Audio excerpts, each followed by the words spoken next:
Hello friends, welcome to वर्ष kitchen. केम छो बधा? हूँ छू वर्षा। सुपर हेल्थी, टेस्टी અને ઇઝી રેસિપીઝ જોવા માટે વર્ષ કિચન યુટ્યુબ ચેનલને સબસ્ક્રાઇબ કરજો અને તમને જો મારી રેસિપી ગમતી હોય તો વિડીયોને તમારા ફ્રેન્ડ્સ અને ફેમિલી સર્કલમાં જરૂરથી શેર કરજો. Thanks and stay healthy. ઉનાળાની શરૂઆત થતાં જ માર્કેટમાં એકદમ સરસ તાજા લીલાછમ ગુંદા આવવા લાગે છે. તો અત્યારે મને પણ એકદમ સરસ કડક એકદમ ફ્રેશ એવા લીલાછમ ગુંદા મળી ગયા છે. મોટી સાઇઝના ગુંદા મેં લીધા છે 200 ગ્રામ જેટલા.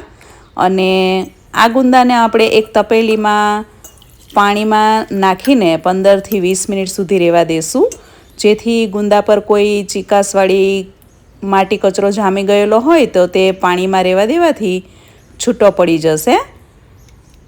10 મિનિટ 15 મિનિટ જેવું રહેવા દેવાનું, એટલે ગુંદા એકદમ ચોખ્ખા થઈ જાય અને ત્યારબાદ હાથ વડે ઘસીને તેને ધોઈને આપણે એક કોટનના કપડા પર સુકાવી દઈશું. અને પાણી એકદમ સુકાઈ જાય ત્યાં સુધી સુકાવા દેવાનું છે, જેથી તેનો શાક કે સંભારો જે પણ બનાવીએ તે ચીકણું બિલકુલ ન થાય. અને આ પાણીનો આપણે ઉપયોગ કરી લઈશું અત્યારે પ્લાન્ટ્સમાં રેડીને. હું જ્યારે પણ શાકભાજી અને ફ્રૂટ્સ ધોઉં તે એ પાણીનો ઉપયોગ હું મારા પ્લાન્ટ્સમાં રેડીને કરી દેતી હોઉં છું.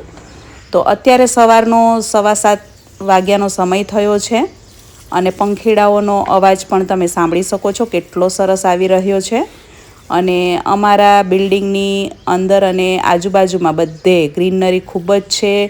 લીલાછમ ઝાડવા બહુ જ સારા એવા પ્રમાણમાં છે. અને અહીંયા બધા પોપટ, કોયલ એ પ્રકારના પંખીઓ ખૂબ જ પ્રમાણમાં રહે છે અને તેનો અવાજ આખો દિવસ આવતો રહેતો હોય છે. ગુંદા એકદમ સરસ કોરા થઈ ગયા છે. તો આપણે ગુંદાને દાંડીના ભાગથી અલગ કરી લેશું અને તેની ઉપર આ રીતનો જે ભાગ હોય છે તે હાથ વડે અથવા ચાકુ વડે અલગ કરી લેવાનો છે. મને મારા ઘણા બધા વ્યુઅર્સ કહેતા હોય છે કે વર્ષાબેન, તમારા વિડીયોમાં કોયલનો અને પંખીડાઓનો અવાજ ખૂબ જ સરસ આવે છે. તો મારા ફ્લેટની ચારેય બાજુ અને કિચનની બાલ્કનીમાંથી આ રીતનો એકદમ સરસ ગ્રીનરીનો વ્યૂ આવે છે. અને કિચનમાં રસોઈ કરતાં જ મને બધા જ ટ્રી એકદમ પાસે હોય એ રીતના વ્યૂ આવે છે. અને એકદમ ઝાડ બધા નજીક છે અને મારા ફ્લેટની 2 બાલ્કનીમાં ઝાડ બાલ્કનીને ટચ થઈ જાય છે, એટલી સરસ ગ્રીનરી છે. તો એને કારણે બર્ડ્સનો અવાજ તમને આટલો સરસ આવી રહ્યો છે. તો આપણે હવે ગુંદાને કેવી રીતે ચીકાશ કાઢવી તે પણ જોઈ લેશું. તો પેપરની ઉપર જ આપણે ગુંદા લઈશું, જેથી ચીકાશ બધી પેપર ઉપર નીકળી જાય અને પ્લેટફોર્મ ગંદુ ન થાય. તો 2 ટેબલસ્પૂન જેટલું નમક લેવાનું છે અને ગુંદા પર આ રીતે હળવા હાથે દસ્તો મારીને તેને થોડા થોડા ફોડી લેવાના છે. અને એમાં થોડું થોડું મીઠું ભરતું જવાનું છે. આ રીતે મીઠું ભરીને તેને 5 મિનિટ સુધી આપણે રહેવા દઈશું, જેને કારણે તેની જે ચીકાશ છે તે બધું મીઠામાં શોષાઈ જશે અને ઠળિયા સાથે જ બધી ચીકાશ બહાર પણ નીકળી જશે.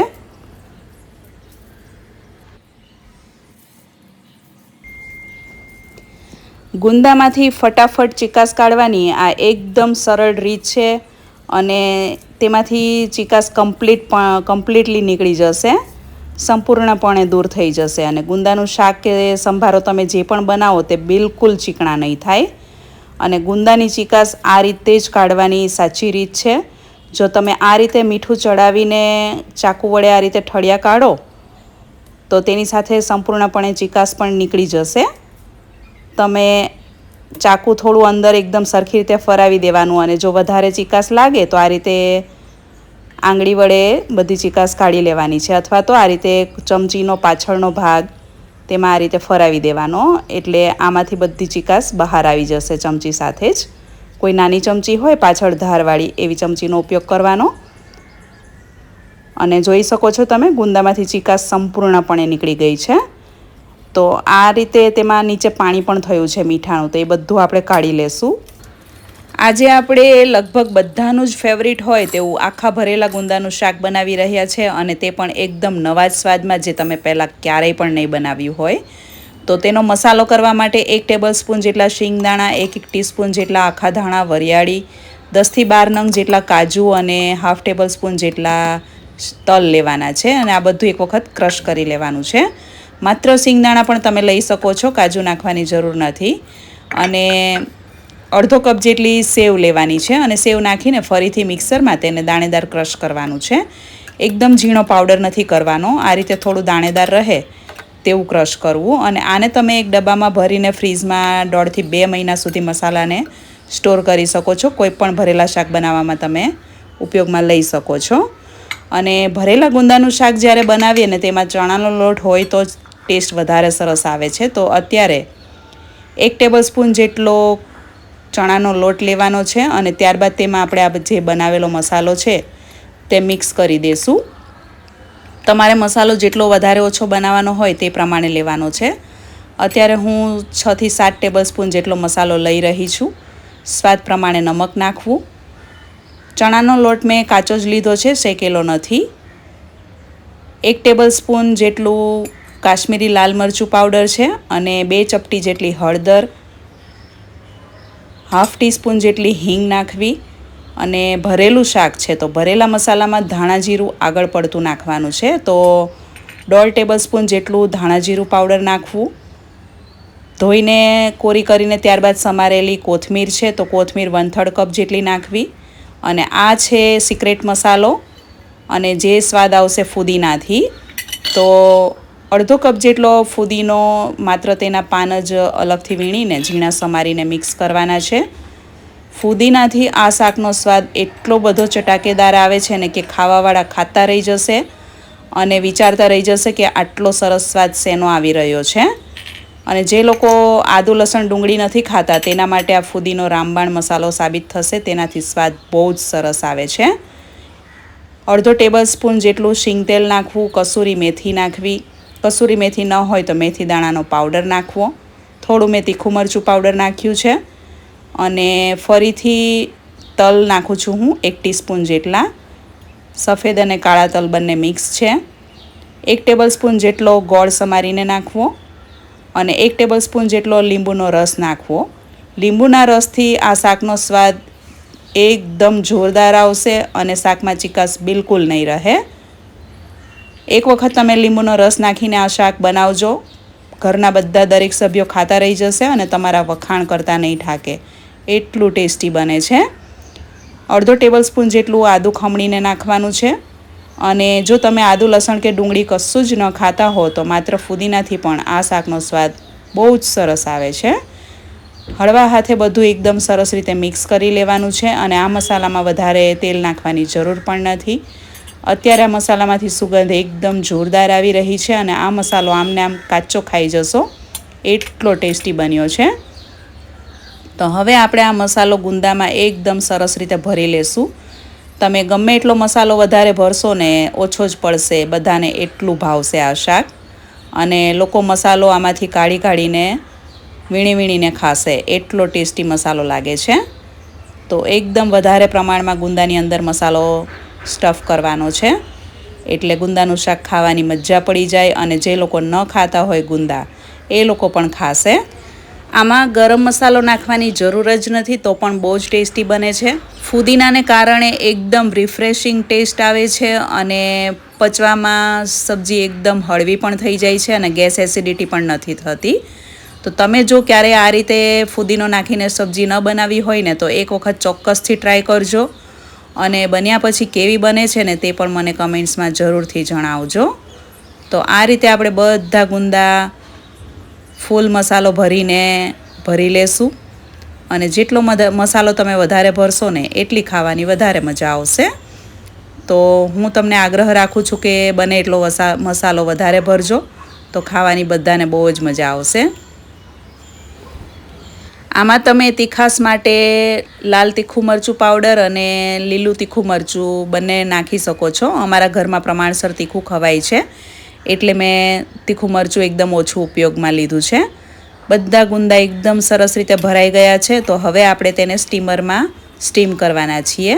તો એક ઢોકળિયામાં પાણી ગરમ કરવા મૂકીને તેની ઉપર આ રીતે હોલવાળી પ્લેટ હોય જે સ્ટીમરની પ્લેટ તે મૂકી દેવી. તમારી પાસે પ્લેટ ન હોય તો આ રીતનું ભાતિયું તો હોય જ છે બધાના ઘરે. તો ભાતિયામાં પણ તમે ગુંદા બાફવા મૂકી શકો છો. નીચે સ્ટેન્ડ મૂકીને તેની ઉપર ભાતિયું ગોઠવવાનું. અત્યારે મેં સ્ટીમરની પ્લેટ આ રીતે મૂકી દીધી છે ઢોકળિયામાં અને બધા ગુંદા આ રીતે સીધા રહે તે રીતે ગોઠવી દેવાના છે. અને સાથે આપણે મસાલો પણ આ રીતે તેનો ગોળો વાળીને એક સાઈડ મૂકી દેશું, એટલે આમાં જે કાચો ચણાનો લોટ નાખ્યો છે તે એકદમ સરસ રીતે બફાઈ જશે. ચણાનો લોટ કાચો ઉમેરીને જ આ મસાલો બનાવશો તો પણ તે સ્વાદમાં બહુ સરસ બનશે. અને પહેલાં 5 મિનિટ ફાસ્ટ ગેસની ફ્લેમ પર બફાવા દેવાનું છે અને ત્યારબાદ 10 મિનિટ મીડિયમ ગેસની ફ્લેમ કરી દેવી. 15 મિનિટ જેટલો સમય લાગશે ગુંદાને બફાવવા માટે. ઘણા લોકો ચણાનો લોટ શેકીને પણ મસાલો કરતા હોય છે, પરંતુ આપણે ગુંદા આ રીતે બાફવાના છીએ એટલે મસાલાને ચણાના લોટને શેકવાની કોઈ જરૂર જ નથી.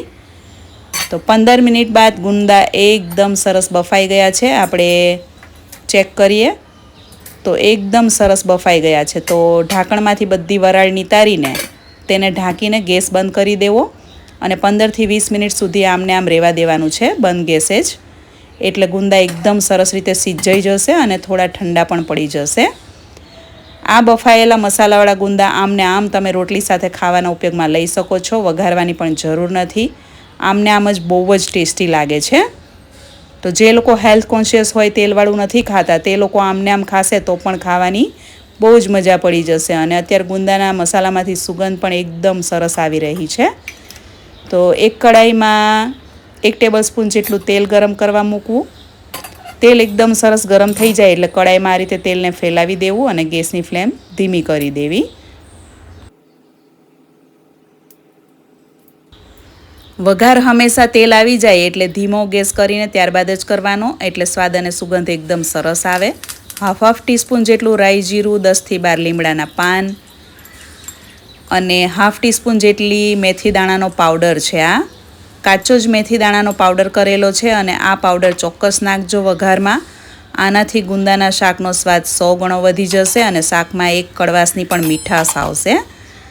અને 2 ચપટી જેટલી હળદર અને હિંગ નાખવી વઘારમાં. અને હવે તેમાં આપણે ગુંદા નાખીને હળવા હાથે તેને ચમચી વડે મિક્સ કરી લેશું.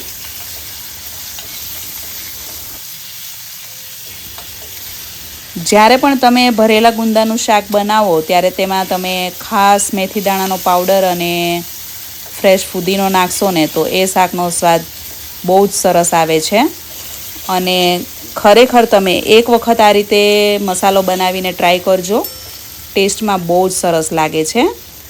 સ્લો ગેસની ફ્લેમ પર 1 મિનિટ સુધી ગુંદાને સાંતળીને ત્યારબાદ તેમાં આજે આપણે મસાલો હતો બાફેલો તે પણ આ રીતે હાથેથી ક્રમ્બલ કરીને મિક્સ કરી દઈશું.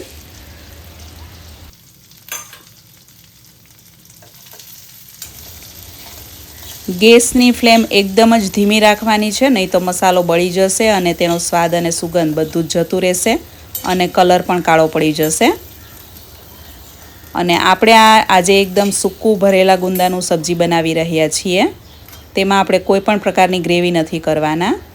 ઉપરથી થોડું લાલ મરચું પાવડર, કાશ્મીરી લાલ મરચું પાવડર મેં નાખ્યું છે, જેનાથી શાકનો કલર બહુ સરસ આવશે.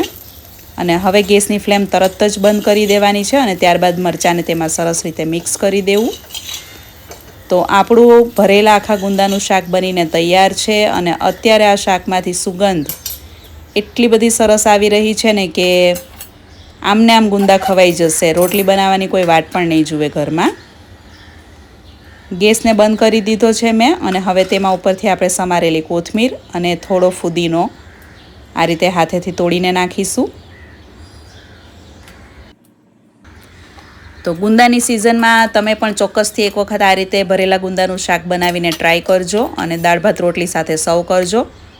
બધાને ખાવાની બહુ જ મજા પડી જશે અને તમારા ઘરમાં કિલો શાક દર વીકમાં બનાવવાની ડિમાન્ડ થશે અને બાળકો પણ આ શાક ખાશે. ઘણી વખત બાળકો નથી ખાતા હોતા. રોટલી સાથે મેં અત્યારે આ સબ્જીને સર્વ કર્યું છે. કડવી મેથીના પાવડરથી વઘાર કર્યો છે, પરંતુ આમાં કડવાશ બિલકુલ નથી. મેથીની જે મીઠાશ અને તેની જે સુગંધ આ શાકમાં ભળી જાય છે તેને કારણે જ આ શાક ખાવામાં બહુ જ ટેસ્ટી એવું લાગે છે. અને ગુંદા તમે જોઈ શકો છો બિલકુલ ચીકાશ વગરના એકદમ સરસ રીતે બફાઈ ગયા છે અને રોટલી સાથે આમને આમ ગુંદા બધા ખવાઈ જશે એટલું ટેસ્ટમાં સરસ બન્યું છે. તમે આ ગુંદાનું શાક શેની સાથે વધુ ખાવાનું પસંદ કરો છો? દાળ ભાત, રોટલી, રોટલા, તે મને કમેન્ટ્સમાં જરૂરથી જણાવજો. અને તમારામાંથી કોને કોને ભરેલા ગુંદાનું શાક કે ગુંદાનો સંભારો ખૂબ જ ભાવે છે તે લોકો પણ મને કમેન્ટ્સમાં જરૂરથી જણાવે. આ શાકનો સ્વાદ એકદમ ખાટો મીઠો, હળવો તીખો, હળવો નમકીન અને એકદમ રિફ્રેશિંગ ટેસ્ટવાળો હોય છે. તો આશા રાખું છું કે તમને આજના ગુંદાના શાકની રેસીપી પસંદ આવી હશે. તમને જો આ રેસીપી ગમી હોય તો વિડીયોને લાઈક કરજો, શેર કરજો અને ચેનલને સબસ્ક્રાઈબ કરજો. Thanks for watching. Stay healthy.